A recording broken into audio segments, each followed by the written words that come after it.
publication. His literary breakthrough came in 1927 with Raskens, En soldatfamiljs historia, Raskens, the story of a soldier's family. This novel, set in rural Småland, established Moberg as a writer for and of the common people, and solidified his place among the ranks of the renowned Swedish working-class novelists, proletärförfattare of the 1920s and 1930s.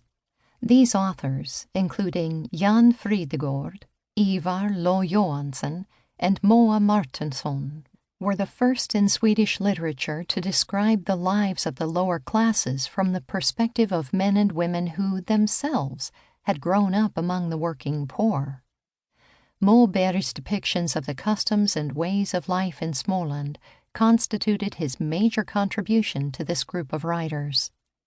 The local realism in his early fiction was the foundation on which his popularity in Sweden was built. It was not until the publication of his 4 great novels about Swedish emigration to Minnesota that his fame spread to other countries in Europe and across the Atlantic.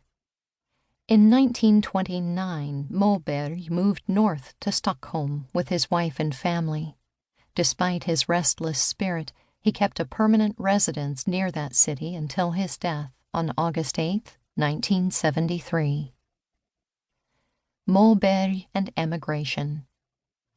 Since his childhood, America had been an ever-present reality for Moberg. Historically, this is not surprising. Of the 1.2 million emigrants who left Sweden for America between 1845 and 1930, more than 300,000 came from Småland. Moberg recalled the impact the waves of immigration had on him. In his collection of autobiographical essays, Berättelser ur min levnad, Tales of My Life, he wrote that his mother and father came from families so poor that all their brothers and sisters emigrated to the United States, leaving only his parents to perpetuate their respective family lines in Sweden. He claimed more relatives in America than in Sweden itself. In his boyhood fancy, Moberg envisioned the word America as meaning mer rika, more rich.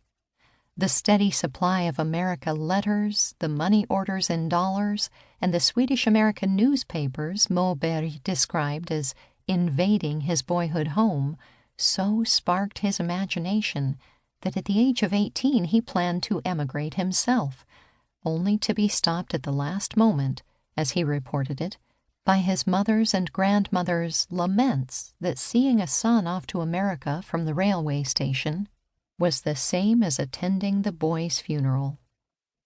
Perhaps as a substitute for his blighted hopes, Moberg dreamed as early as the 1920s of erecting a literary monument to those of his family members who settled in the New World. This dream was not to be realized until the late 1940s.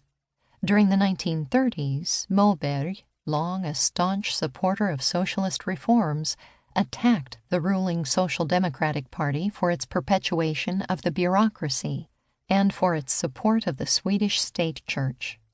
Later, when World War II broke out, he criticized the government in Stockholm for its failure to take a firm stand against Nazism. His best-selling novel, Rid i natt, Ride This Night, although set in the 17th century, was read by many as a comment on the tyranny of the Nazi era. Moberg's outspoken tendencies concerning national issues produced a twofold personal effect.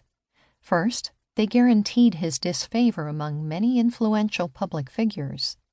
Indeed, Moberg remained embroiled in cultural debates on sensitive issues throughout the 1940s and early 1950s.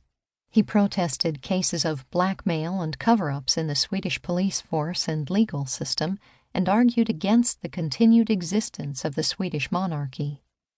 Second, his political involvement, in combination with limitations on travel during World War II, delayed until 1947, the time when he could begin writing on Swedish emigration. By then, Moberg was almost 50. He was celebrated in Sweden, yet disillusioned with the